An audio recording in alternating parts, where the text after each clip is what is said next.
Hello, curling fans, and welcome back to another edition of the Broom Brothers podcast, the official podcast of both the Grand Slam of Curling and the Curling Group.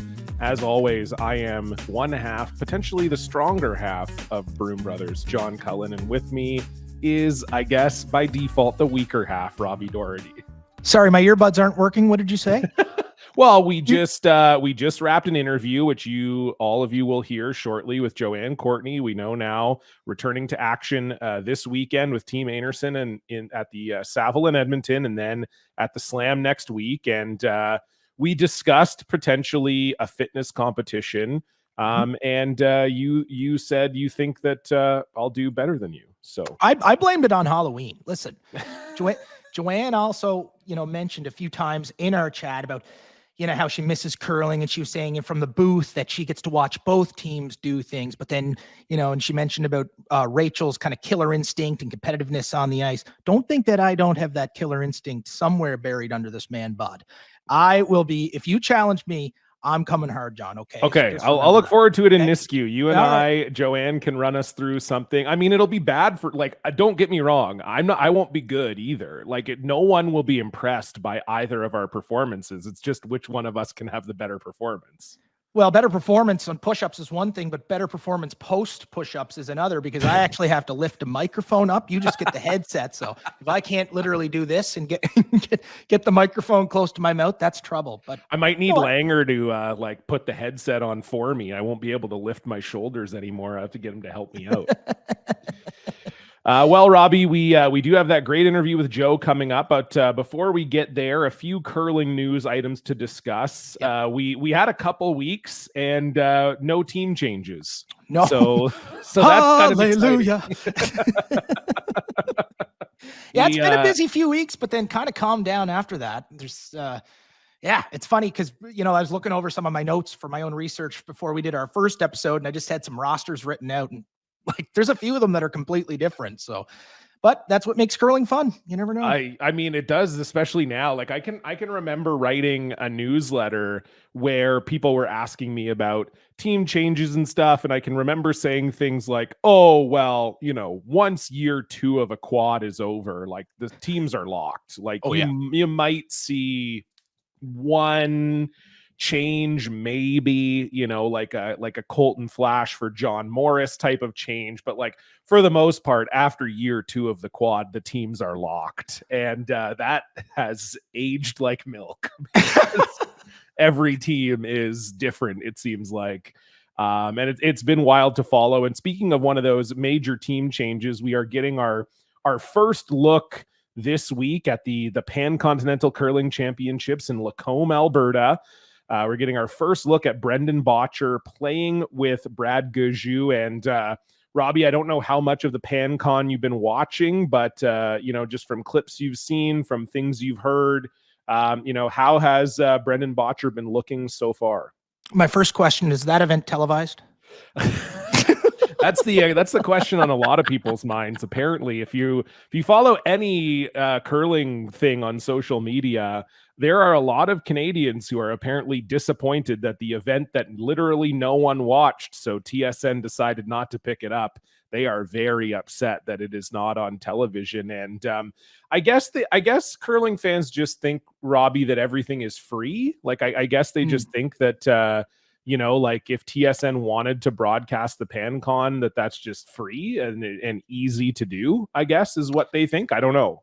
And I think most major corporations really have a goal of losing money as well. So they love to lose money. They love it. They love to lose money, and that's kind of how I've run my whole life, and it's not working great. So no, I'm with you. I'm just a few years behind you, but same strategy.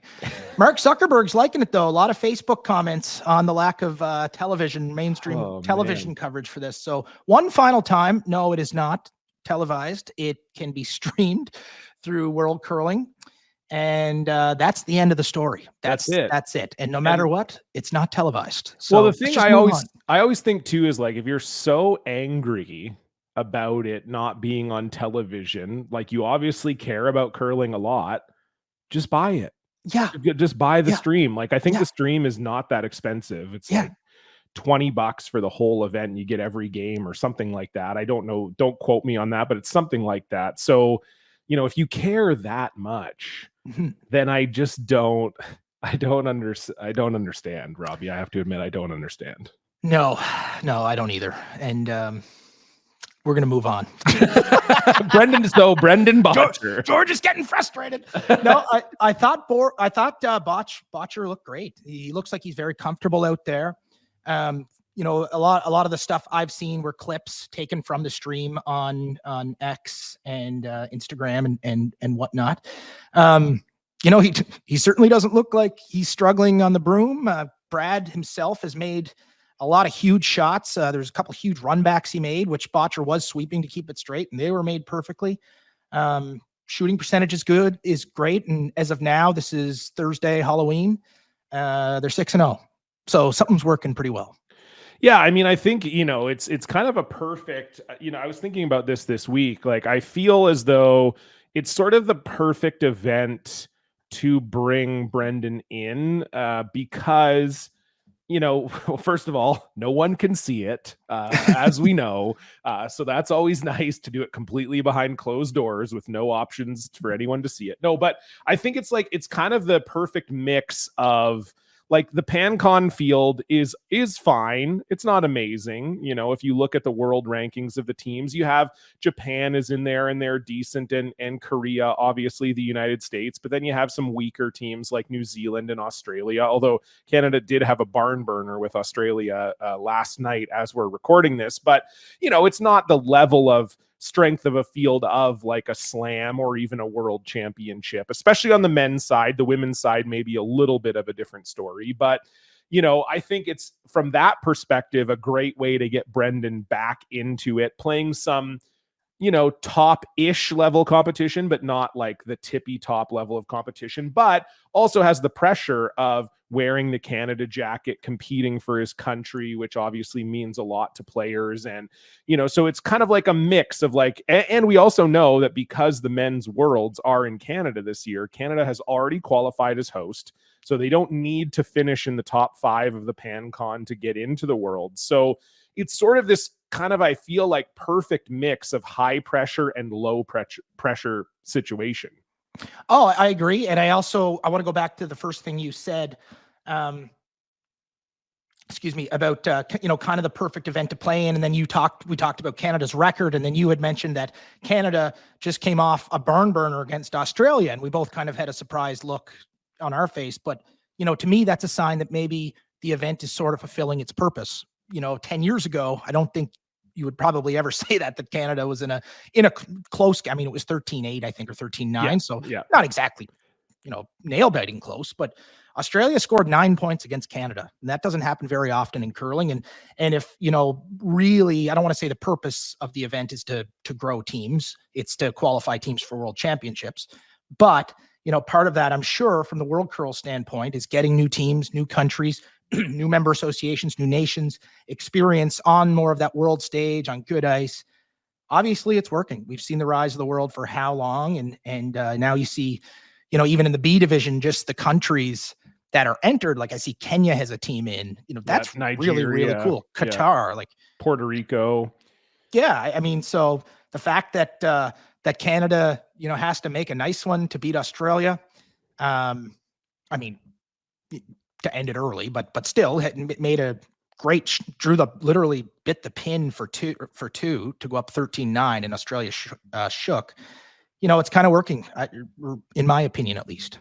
No, for sure. Yeah, I think that is definitely something they had in mind when they expanded it. I think you're right. Like, ultimately, it's qualifying teams for worlds, and I think kind of what you have said too. It's brought the rise of other countries. Like, if there's no Pan-Con, do we have Nigeria and Qatar and Puerto Rico putting in teams? Like, probably not, right? They're probably just thinking like, okay, whatever, who cares? But I think it is helping grow the game a little bit. And yeah, as for Brendan, you were talking about the numbers. We know that stats are not everything, and they can be a little bit inconsistent from game to game because it's different statisticians that do the different games. But you know, it's like plus minus in hockey. It's like, it's maybe not the best stat, but if someone is plus 40, then like they're probably pretty good defensively. Yep. And Brendan is currently sitting 7.3% ahead of the second in the event. He's curling 91.3 for the event.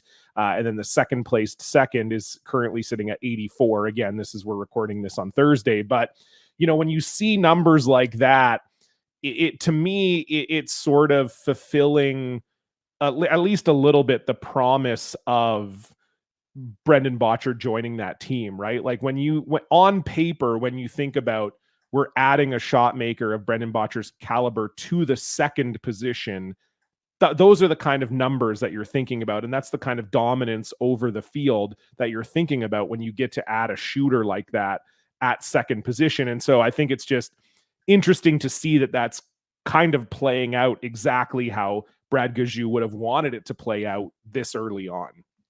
Yeah, I think that's bang on. I think the real test will come in Nisku when you see sure. the best in the world. But other than, so far so good, there's not much else you can say. And the other thing is he seems to be really fitting in from what I've seen. And but time will tell. And when there's the best in the world, literally all over the field, things can just go a little bit different, but we'll keep an eye on it. So far, so good. Certainly wish them all the best. And as a Canadian, got to cheer on the home team. So yeah, no, absolutely, for sure. And I agree with you on the sweeping. I even posted about this on my Instagram, but I feel like the technique is good. He's definitely has been studying and working at it because of his mixed doubles play. With Bobby Sauter before this, and obviously starting with Rachel Homan this year.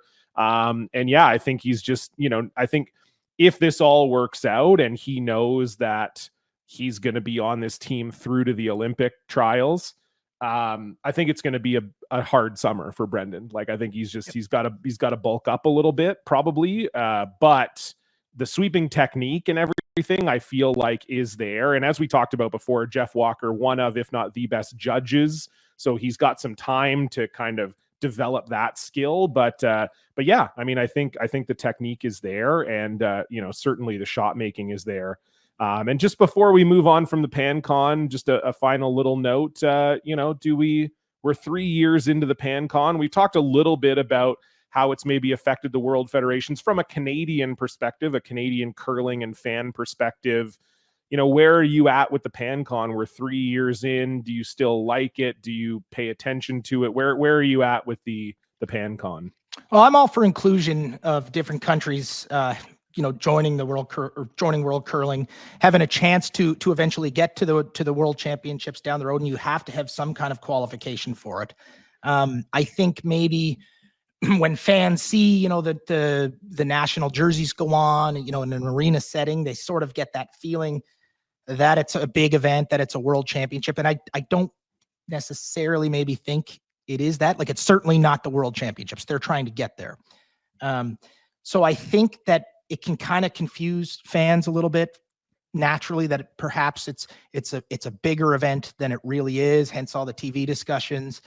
I've read some other comments about no fans in the stands. Well, that's baloney. I think the crowds are great, actually. Yeah, they've been very good in Lacombe, for sure. Yeah, I didn't really understand that one, to be honest. So, and even Kelowna last year, that was a last minute. The event wasn't supposed to be in Kelowna. It was a last minute thing. Yes, it was in a curling club, but the fans were there. The fans showed out for sure. Yeah, exactly. And I think that if we're trying to get new countries from around the world to join the sport, to get serious about it, to get competitive teams on the world stage and the Olympic stage, eventually they have to start somewhere. And, I think this serves that purpose a lot better than, flying a Canadian team, an American team, and a Mexican team somewhere central and basically playing a best of three or whatever that was. Yeah, no, I agree. I'm a little surprised. It's hard because I know from a Curling Canada perspective that, it is about qualifying Canada for Worlds, but I am a little surprised they haven't tried to get other teams an opportunity to wear the Canada jacket. I feel like that's maybe the only thing I would say about the Pan-Con. I get it. Like, it would be a tough look for Curling Canada if you sent not the Canadian champion to the Pan-Con and then they somehow didn't end up qualifying for Worlds. Like I can understand that, but I've always kind of felt, at least so far, only 3 years in, with how the Pan-Con field has shook out, especially on the men's side of things, could you not have sent Mike McEwen this year? I was kind of thinking the same thing. And last year, even Dunstone. Yeah, totally. Right. Get them experience wearing a Canada jacket. I think against those fields, they're going to qualify Canada for Worlds. Why not give them a little more experience doing that? But I get that it's a tough situation for Curling Canada, but that's the only thing I would say about the Pan-Con for me is I'm kind of like, would it have made sense to give other teams a shot? Yeah, no, I think that's certainly a legitimate point that you're making. I don't think they're going to rush to make that one right now. They've got a few other issues on the go, like TV coverage and putting those fires out. But I don't think it's a bad idea. I think you're right. It would be a tough look and to have that discussion, but you know what? It is what it is. And then before we move on from Pan-Con, I just want to mention Rachel Homan on the women's side. She looks as dialed in as ever. Yeah, for sure. I mean, it's like I said, the women's side of the event may be a little stronger. Just as far as world rankings go, you see where the Korean team, the Japanese team are ranked in the world, and then obviously the US being there as well. You're talking about all slam teams, whereas you don't really see that on the men's side. Kind of Brad Gushue and John Schuster, the only slam level teams in the field as of right now. But yeah, I mean, Rachel Homan is just, they're continuing to be undeniable. Obviously, they lost the final in Charlottetown, but have hit the ground running here at the Pan-Con, and they've already qualified for the playoffs and thus the Worlds. And they're getting the job done, of course. What else? That team has become such a fun team to follow because I've been a lifelong diehard wrestling fan. Sure. And it reminds me of almost back in the 80s when like Andre the Giant would come out to the ring, and the question was never, oh my gosh, this is going to be a competitive match. It was always like, can the other person beat him? Do you know what I mean? And totally. Homan is kind of naturally getting that, where every time she steps on the ice, it's you just get that natural feeling as a fan is, can the opponent beat them today? Like, it's almost like every game is almost theirs to lose. And they certainly don't lose a lot. They're just and I think when you get to that position too, you're getting every team's best game, right? Yep. Like they know if we're going to beat Rachel Homan, we got to have our best game. And not that, obviously in a Pan-Continental or a slam or whatever, you're going to be preparing the same every time, but there is just that little bit of a mental, okay, we're playing Rachel Homan. We got to play the best we can play gulp to have a chance of winning, to have a chance of gulp, to have a chance of winning this. Rachel Homan's shadow just starts casting over you and you get wide eyed. Speaking of the slams, Robbie, we do have the second slam of the year, the Co-op Canadian Open, coming up in Nisku, Alberta. You and I obviously will both be there, and certainly looking forward to it. Not too far up the road, about 2 hours and 20 minutes or so away from me. So looking forward to the closest slam to home for me this year. And who do you like? What are you paying attention to? What are the storylines for you heading into Nisku? I figured this question was coming, okay? And last time you asked me this question, I went on about a 2-minute straight meaningless rant about the potential of every team. So I actually put the thought into it before. I'm going to narrow this down, and here's what I've come up with. And I'm going to make a little bit of a bold prediction on the men's side. And it's not a bold prediction in terms of if this team won, it would be an upset. Right. It's more of a bold prediction that I'm really like, I have a gut feeling.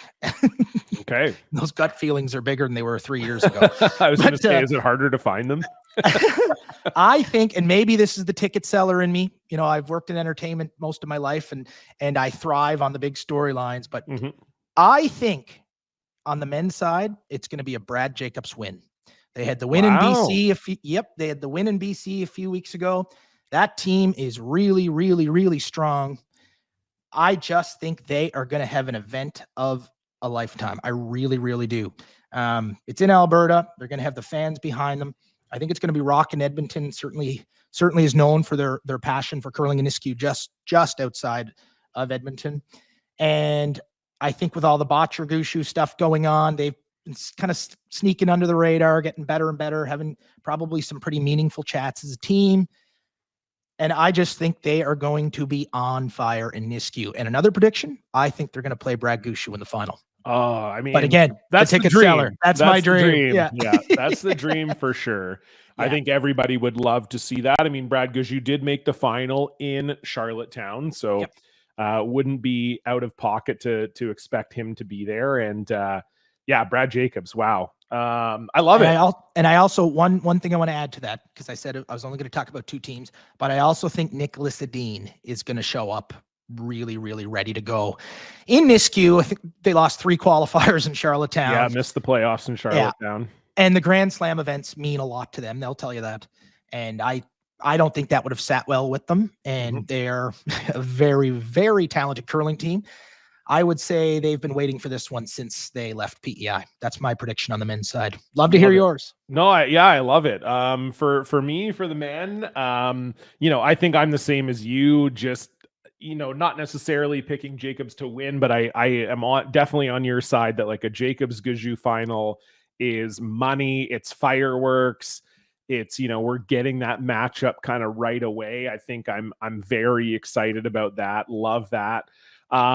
Yeah, I also think too, we talk about bouncing back, and it's been a tough start to the year for Team Retornaz. So going to be keeping an eye on them. That no prediction necessarily. I just think, they haven't had a great start, missing the playoffs at the Slams. They didn't have a great event at the Shorty or in the Sioux. Like they just haven't had that start to the year that we would expect from a former world number 1. So curious to see if they can kind of get their feet back under them in Nisku. I know that Nisku is the end of them being in Canada for almost a month. Wow. So I wonder if also, knowing that home is on the other side of the event, if that kind of, gets you going a little bit too. But yeah, that's definitely a team storyline wise that I'm keeping an eye on. And I still think, Schwaller has had one of the best starts to the year so far. They were really good in Charlottetown. They lost a really tough game to Mike McEwen in the quarterfinals. Mike made a really difficult shot on his last one in 8 to win that game. And I just think they've been really good to start the year. So I'm excited for all of that in Nisku. A lot of storylines to follow for the women, Robbie. This is kind of interesting. Just a lot of new teams in the field that we haven't really seen before. I think a lot of teams picked up a lot of points from the tier 2, which has helped a lot. We're also seeing, there's a couple women's teams that declined invites. Anna Hasselborg with the Europeans being sandwiched in between the 2 slams in Nisku and St. John's, electing to take Nisku off. So that has kind of allowed some teams to kind of jump up into the mix. And so we're seeing some new teams: Yoshimura, Tabata, Nakamura, Sturmey, and Ha. We saw Sturmey on the tier 1 side in Charlottetown. This is their hometown slam. Both Paige and Selena are from Beaumont, which is basically Nisku. For those of you who don't know, Nisku is actually like just a large industrial park that technically only has 30 residents, but it is part of the Beaumont area. So they're essentially from that area. Robbie, what, just generally speaking, I know these are all brand new teams. I'm not expecting you to go into all of them in detail, but just, what are you expecting? What are you thinking about just having all this new blood in this slam? Well, I think 3 to the 4 of them have played before in the slam. Yeah. I've seen them before. I've seen Ha, I've seen Nakamura, and the only one I haven't seen was Tabata. So I think anytime you come to the Grand Slam, if I don't want to say inexperienced because you've been there before, but if you've been there 2-3 times versus, Rachel Homan or a Tiranzoni or a great player who's been there, 60 or 70 times, or maybe not that many, but no, I think probably that 20, many. 20 to 30. Yeah, no stranger to it. There's a lot of distractions that can come up. So it'll be interesting to see how they adapt to that early on. Especially, Alberta, it's curling country. So there's going to be big crowds right from the start, that's coming. And that can be a big change, but these teams, They're certainly very technically sound. They train a lot. I don't think they're scared of anybody. No, yeah. If that makes sense. Like, Yep. they're not going to come in and, sometimes, you get to your first Brier, the Scotties in Canada, and, you get off the ice and you're playing Glenn Howard, and you kind of sneak over and, hey, Glenn, can I get a picture with you? Yeah. Maybe that's just a PEI curling thing. No, I think Glenn Howard has taken a few pictures with opponents over time. Yeah, that's my point. And, I don't see that in the international teams, and certainly not Sturmey. She's been there many times, or quite a few times. But I think it could go either way. I wouldn't be surprised if one of them kind of gets hot and goes on a tear. A tear. It's certainly a lot of pressure, but again, I just don't feel like maybe they would feel the same intimidation as other teams who kind of live in Canada, watch the Scotties, watch the Brier their whole life, dreamt of it. But it's going to be different for them. Yeah, I mean, I'm just shocked at sort of this Japanese, kind of this rise of all these Japanese women's teams. I mean, we talked about it on a previous episode of how highly ranked they are. I think we have now 5 in the top 25 when you also include Satsuki Fujisawa, who's all the way up to number 6 in the world now. It's pretty wild. So yeah, we've got Kitazawa is 17, so they just missed being in this event, and then you've got Ueno at 23 as well. So just a lot of very good Japanese teams out there right now, which is wild to see and great to see too. It's like having the national championships in other countries kind of start to mean kind of what the Scotties and Brier have meant to us in Canada, where you go in and you're like, okay, well, there's 5 teams in this event, all of them could win. It's just exciting to see that kind of happening in other countries. Well, and I think Ueno's at the Pan-Con right now for Japan. And she is. So there you go, going back to our comments earlier about maybe do you send the runner-ups instead of the winners to get them that experience? Who knows? I can't say that Japan's doing that on purpose, but certainly doesn't hurt a team like that getting that international experience with their national flag on their back. Well, I mean, for Ueno, it's because they won. They are the Japanese champions. They're the lowest ranked Japanese team right now of the top 5, but they were the Japanese champions. So that's why they're at the Pan-Con. And yeah, anything can happen. We know that Ha made the final in South Korea as well, lost to Gim, but it's just a good time for international curling. I'm excited for it. And just before we get to our interview with Joanne Courtney, Robbie, I know a lot of the fans loved seeing the clips and the video from the Grand Slam of Karaoke. Obviously, you were on stage with your band. We know that Mattia Giovanella won the first Grand Slam of Karaoke title. He won that beautiful championship belt, $1,000. I think now that curlers have seen how it's all going to go down and how it works, I've kind of heard some rumors of, some curlers joining the mix in Nisku. Is there anything you can shed some light on here for the fans? Any kind of surprises or curlers that you're hearing are maybe going to be involved in Nisku? I'm not going to give anything specific away. There's been requests coming in. Okay. But in some of the same faces, some new ones. But one thing I want to mention is you asked about any famous curlers we can expect to see up there in particular. Yes, obviously. But there's also one former curler who's already signed up, has the song selected, guaranteeing victory if he's allowed to compete. But you're going to have to come out and find out who that is. Wow. So I have a guess. I have a guess. I think I'm just going to leave it at that. Does he live in Alberta, Robbie? I can't. He's had multiple jerseys. Well, I will look forward to that. We will look forward to seeing all of you in Nisku. I know that the tickets are selling very well. If you live in the Edmonton area, definitely come join us for the Co-op Canadian Open. Otherwise, it will be, again, available on Home Team Live, every game streamed. And then, of course, Sportsnet will have their coverage of the event as per usual starting Thursday. I'm excited for it. I know you are too, Robbie. And another person who's excited for it is Joanne Courtney. Just announced today, returning to action both this weekend at the Saville in Edmonton, the event there, as well as the Co-op Canadian Open. Joanne Courtney stepping out of the booth, putting the curling shoes back on, and we had a chat with her. Let's go there right now. All right, hello. We are here with Joanne Courtney, just announced to be sparing for Kari Einarson the next 2 weekends. She's back, baby. And Joe, it's time to start with the top 4. I want you to give me an answer to these questions as quickly as possible. Are you ready? I'm ready. Hit me with it. Okay. If you know that every rock is good in both sets, what color are you picking? Red, Team Canada. That's right. What curler have you never played with before that you want to? Kari Einarson. Wow, look at that, sucking up already. That is that's the front end's job. You got to be your favorite. A true front ender. Yeah, absolutely. What is the worst curling advice you've ever received? Ooh, to hold the rock with just the tips of your fingers. Oh, that was a thing for a little bit where you did the gentle do anything you want with it. Yeah, I love that. And finally, how would your bitterest rival describe you? Just really annoying. That came to you very quickly. That felt like you have been called that before. Well, I'm also a fan of the show, so I kind of did some pre-prep.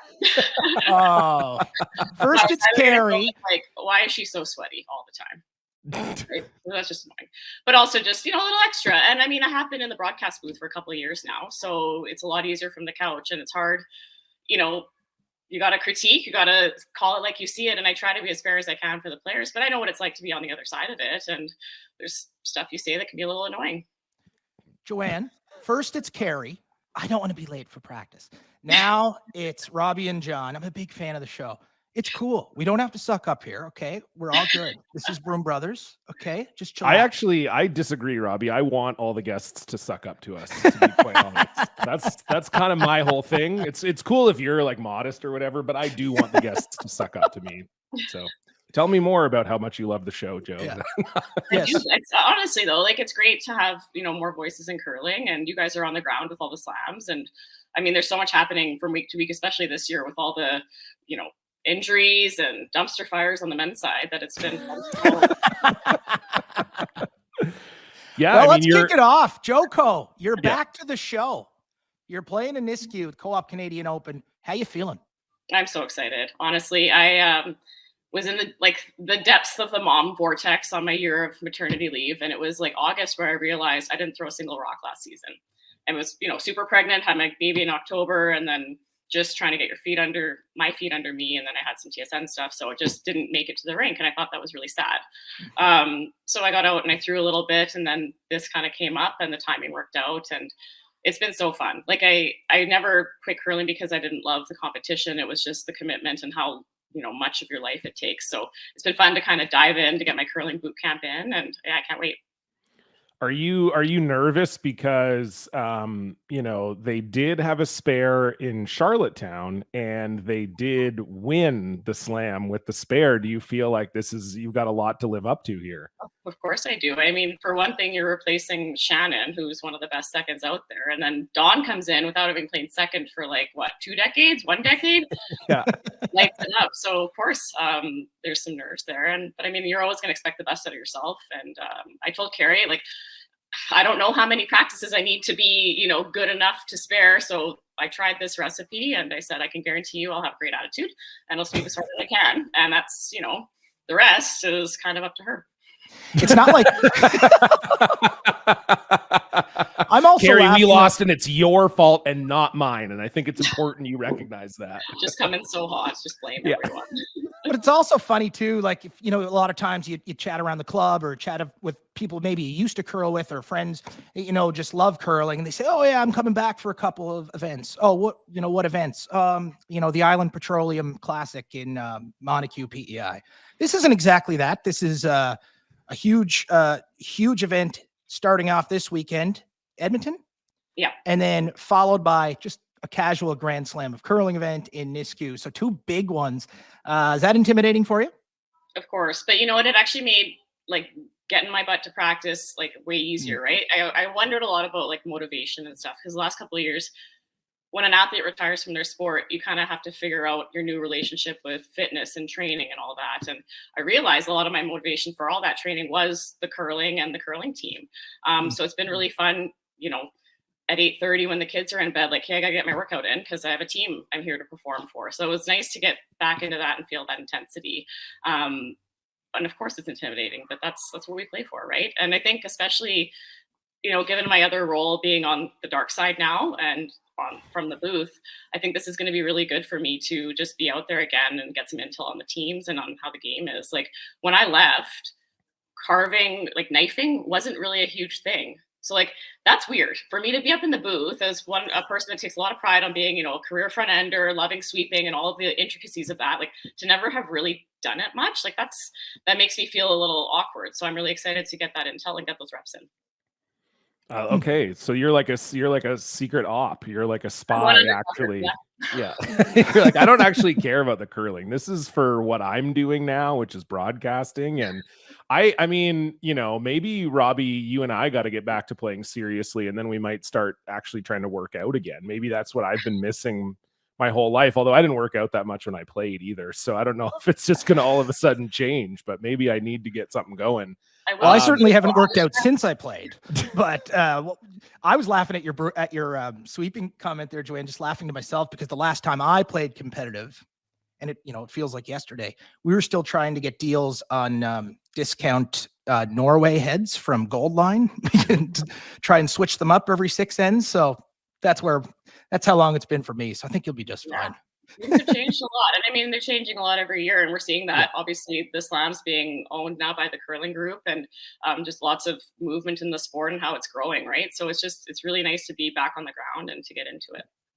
Now, Joe, you mentioned you do have a new-ish baby. You have 2 kids now. Give us the kid update. I feel like people are only hearing you on TSN. They're not getting the Joco life updates. So tell how are the kids? So Alex is now 5. He started kindergarten, which has been like a huge change. He takes the bus to school. Like, whoa. That was kind of crazy for me to not like get in my car and follow the bus to school the first day he did that. Hey. There he is. Oh, hey, Alex. We're really good at getting kids to come on the show. He's wearing his best shirt today. Hey, come say hi quick.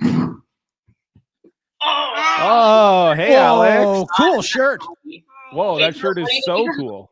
I'm going to call you Dude Love. He's a Mandalorian. And guess what Charlotte's going to be? The baby Yoda. Oh, Grogu. Of course. Wow.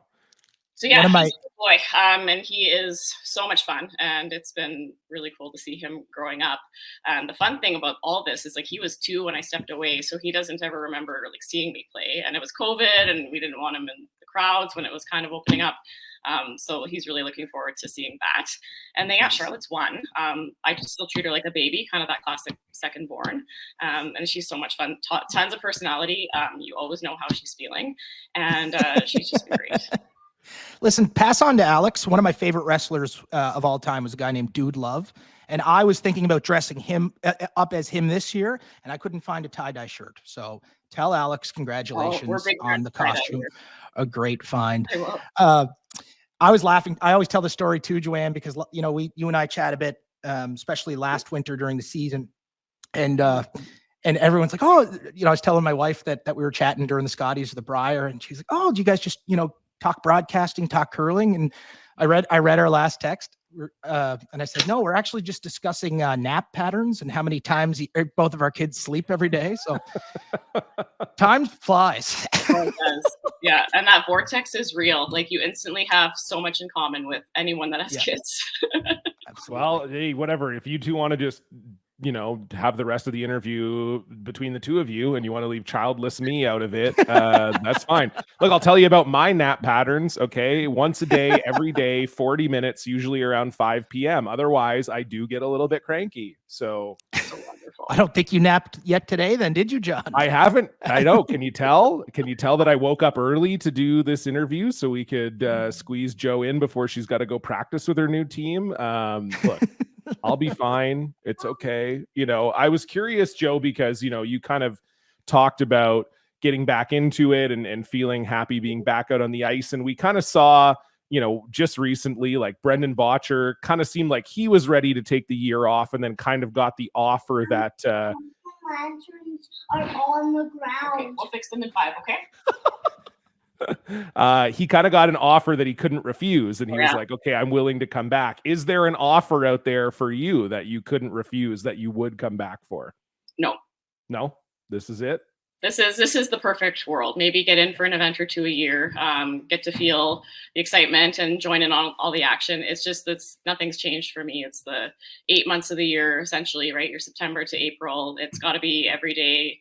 I mean, the world is so good now, right? You can't be half in, half out. And that was just the thing it's the grind, right? 95% of it is the stuff you don't see, and even maybe like 98% of it at that. So all the travel, all of that is just something that doesn't fit into my life as well anymore. But obviously, like, what a treat to be able to do it.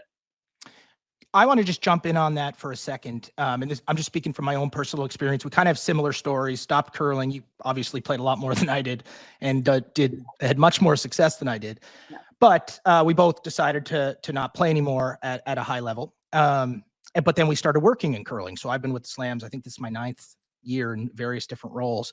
But it almost taught me to love the game.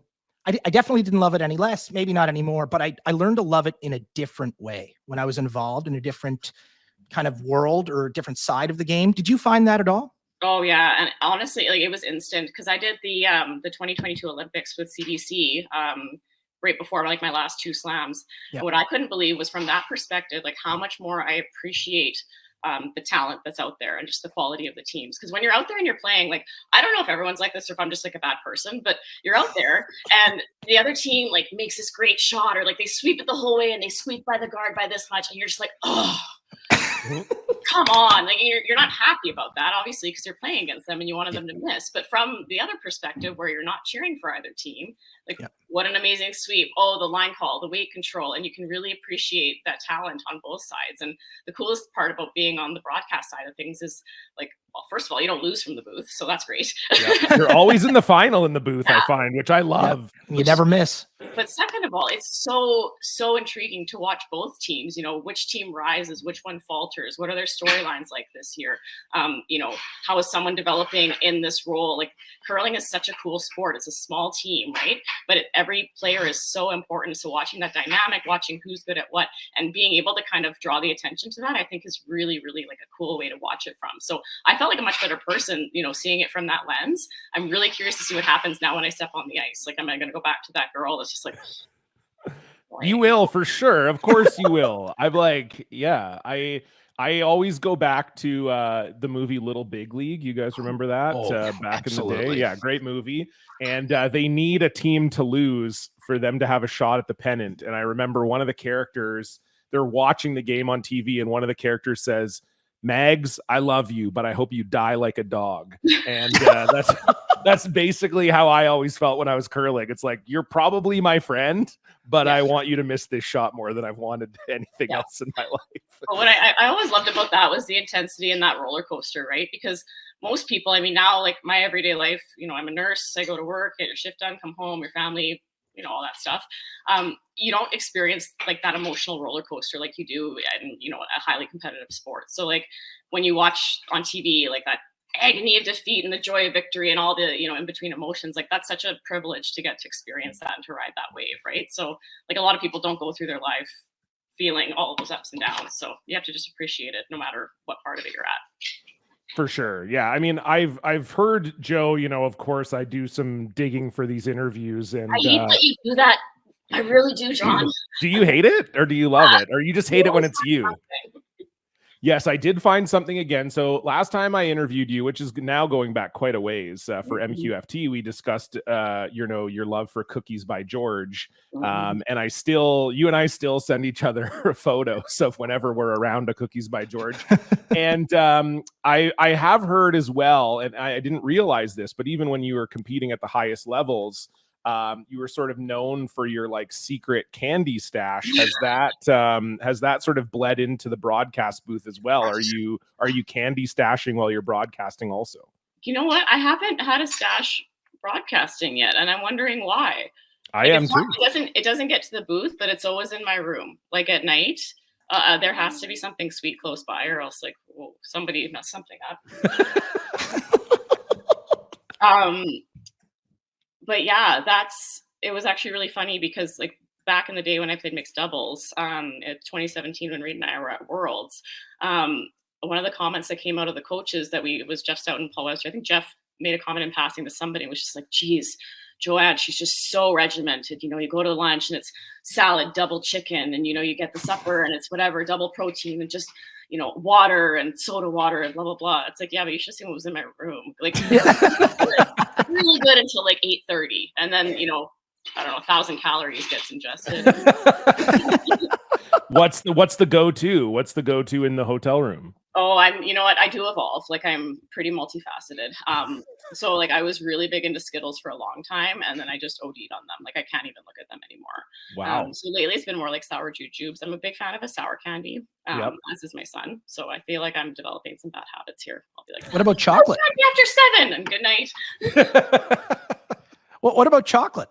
Oh yeah, like you need all the essential sugars. So you got to get your sweet, and then you need your chocolate, and then usually a salty. But it's like you got to start with the salty because then you move on to the sweet. That's exactly how I do it. You got to go back to the sweet again, and then you're just in the vortex, right? That's what we say about our podcast guests. We got to go salty, then sweet, then salt, just to keep it keep it moving. Yeah, guess which one you are, Joe. Yeah, yeah, I think you think you're sweet. You're sweet. It's fine. Oh, but yeah, I mean, I'm the same.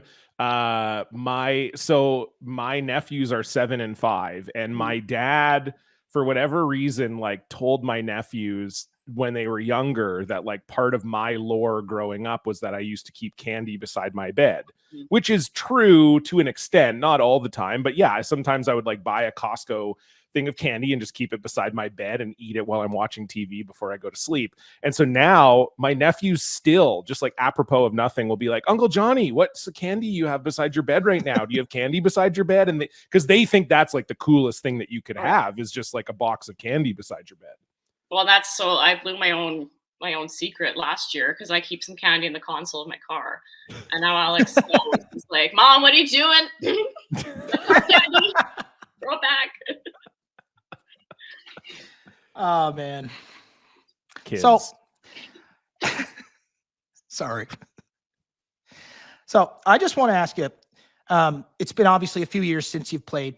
What do you think the biggest difference is in the game now versus when you played, say, with Homan, your last full season with Homan? Oh. And to add to that, I want to get your thoughts on Team Homan's success over, well, especially last year, but then even early on this season. Yeah, I mean, biggest difference in the game. Like you look at their dominance. Has a team ever done what they've done and continue to do? Right? Like they haven't missed a beat starting this season. So I mean, that team, like we'll start with them. Like from top to bottom is just outstanding. And especially just the way that they approach everything. Like they're always looking for that extra 0.5% or 1/4%. Like they're never done working. It's like never satisfied. They're always seeking the next level. Like I don't think that there's 4 players out there that are performing at that level on a consistent basis in men's or women's play right now. Like it's just been so cool to watch. And that's all the facets, like sweeping, line calling, even just the way that the team is working and how they help caddy each other. And it's a really cool vibe out there for them. And then outside of that, with how things have changed, I mean, I just think that everyone's just getting better every single week. Like I talked a little bit about that knifing technique, how was pretty new 2 years ago, and now everyone's doing it. So like that directional brushing aspect, the line management, you just see teams are getting like the absolute most out of every single shot that they're throwing out there. So it's been really fun to watch, and particularly fun to watch last slam with the stream available, like to be able to watch any game you wanted and to be able to see like it's truly across the board. Like the level of competition is just so high. Yeah, totally. I mean, I want to dig into the Homan thing a little bit because I think, last year people were kind of saying that it was reminiscent of 2017, Rachel. I think that's when people kind of felt like that was your best year. You were obviously on the team. That was her best year. And then, it had some very good years in between. It's not like, she disappeared or something like that. But what do you think, like, even when you're watching as a broadcaster, obviously you were at the Scotties and I was there a bunch too. Like, what are some things that you notice about her game specifically that is like oh, okay, she's like dialed, she's locked in again, she's back on top? Like, what are some things that you can kind of see even from the outside that you notice? I just think like you just see the evolution of the player and the team. Like they're always going to have ebbs and flows in performance. But to me, it just looks like this mindset of like, it doesn't matter what the ice is doing, what rock is in her hand, what the end has looked like. There's just that killer instinct is there. And like, it's always scary when she's throwing, and like things can go a little sideways, maybe for half an end, or there's the odd miss here and there. But like, there's just this like never say die. There's this just that intensity, like, and she's always had that, but there just seems to be another level to it now. And like our babies are 6 weeks apart. Like Briggs is 6 weeks older than Charlotte, and like truly me sitting for a year on maternity leave, you know, leaving it all out there at home. Like, that side is just like, it's unbelievable for me to see like how much, like that takes so much mental energy, for one thing, to manage the home life, and then to have all that extra mental energy to just have that fierceness. Like it's so inspiring, and it's really, really incredible to watch. But beyond that, like when there are those moments where Rachel might seem unsure about something, or like doesn't see the shot being there, or they're in trouble, like it's the other three are really picking her up, either by making the big shot or framing it or helping her puzzle it out. Like the four heads working together is really, really neat to watch. And it happened a few times, like specifically at Worlds last year, where I was like, wow.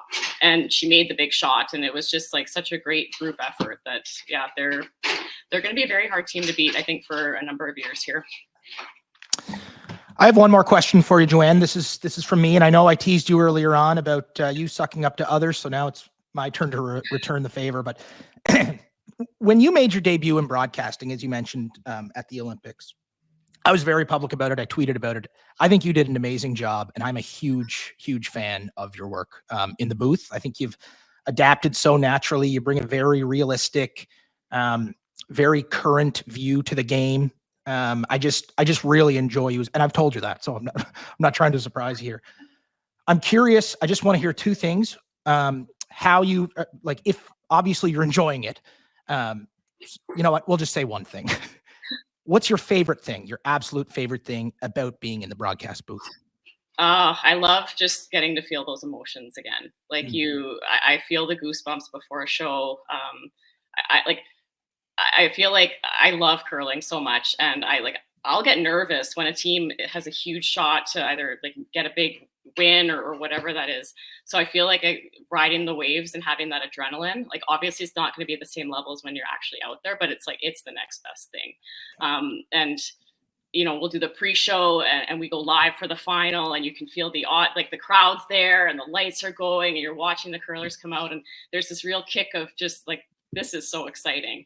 And I'm just truly in the moment. Like when you're on the ice playing, you're not thinking about anything else. And it's the exact same thing when you put that headset on. Like for 3 hours, the only thing you're immersed in is this wonderful sport we play. And yeah, like right now I'm getting goosebumps. Like I can't wait to do that side of it too. And just to be able to share like how much I love the game. Like I get to watch other sports that I'm really not an expert in. Like when I watch hockey and there's a good, you know, play-by-play and a good analyst, like I feel like it just, you know, enhances what you're seeing. So like I really strive to do that, because there's so much more to curling than just the last shot of the end, right? Absolutely. There's 4 people out there who work extremely hard. So I love it when broadcasts, you know, point out those intricacies. So that's something I'm really passionate about too. Well, what a great way, pardon me, to finish it off. Thank you so much, Joe, for joining us. We are definitely looking forward to seeing you back on the ice this weekend in the Saville Shootout, and then next week in Nisku. Obviously, Robbie and I will be there, and we'll look forward to it. And I'll look forward to being on the call. And yes, I am going to be very hard on you. I love it. Thank you so much. One last question. In Nisku, can you take us through one of your pregame push-up routines? Oh, I just want to see who can go further, John or Robbie. Absolutely. Let's do it. It's got to be me, right?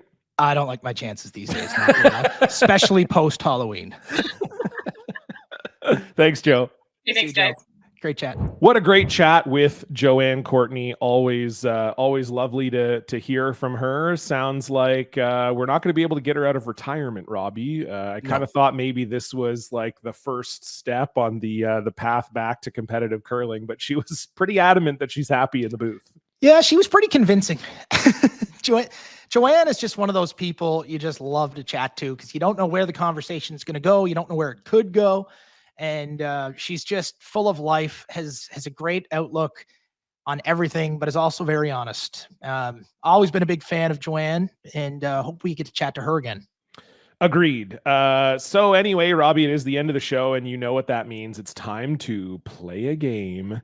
And I sort of liked putting you on the spot last week from a trivia perspective. I mean, I think not every show will this challenge your overall curling knowledge. It might be like the first episode where we do a kind of over-under type thing, but I just wanted to see how many guesses it would take you to name the current top 10 men's curling teams in the world. So we'll see if you can go perfect 10. You don't have to do them in order. I decided to be nice to you. Doesn't have to be in any specific order, but I just want you, this is as of Thursday, October 31st, looking at the world rankings, who are the top 10 teams in the world. We'll see how many guesses it takes you to get the top 10. All right. You can start whenever you're ready.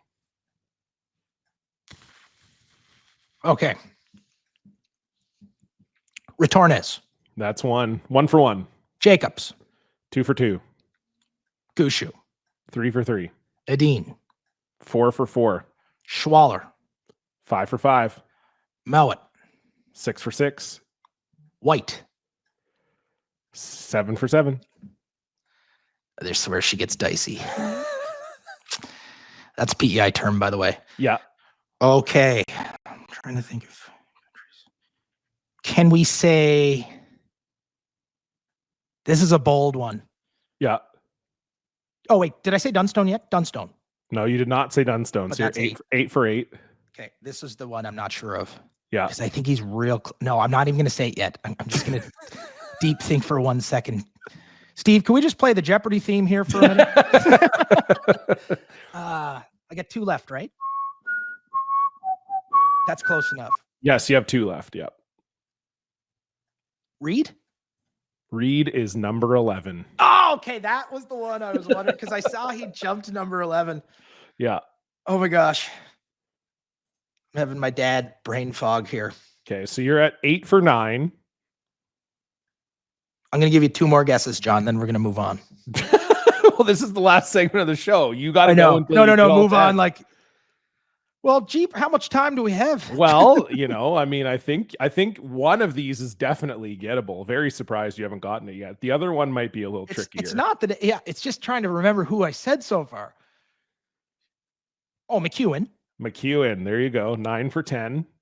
9 for 10. And I will say the last team you're missing is ranked 10th. So.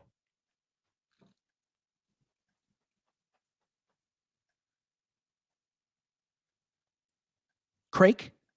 No, Craik is 12. Good guess, though. I just can't think of who I'm missing. Ooh. This is my last one, and I'm going to give up. Okay. It's definitely not Cooey. It's definitely not Schuster. No, it's definitely not them. Dropkin. No, Dropkin is number 21, actually. I thought they moved. Oh, my bad. Yeah. Number 10 right now is Marco Hosley. Oh, wow. Yeah. Okay, I wouldn't have got that. They had a good run in the Sioux. They lost final to Dunstone. So no. I watched a few streams from that event. They're good. It's nice to see that team. Switzerland's another country that. I know it. It was funny to see people because the Swiss, they just did the European Championship qualifier and they did a best of 7 series and it was Schwaller against Brunner.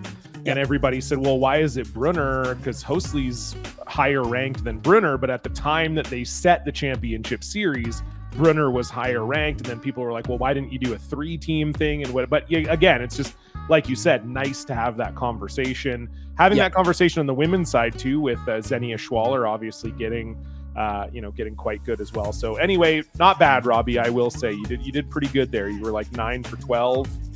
It's a lot not better bad. than most of my academic tests over the Well, years. exactly. So, That's why you know I'm what? I'll trying take to, that. you know, I'm trying to give you some confidence as we move forward here. But thanks everybody for tuning in. We'll see you at the Nisku event. We'll be back in a couple of weeks. You can follow us on all the platforms at the Broom Brothers. If you want to see a video of this episode, they're all posted on YouTube as well. Please like and subscribe. Leave us a review on whatever platform you're listening on. And yeah, thanks so much for listening. The support has been amazing over the last few weeks. We really appreciate it. And we will see you back here very soon. Goodbye. See you next time.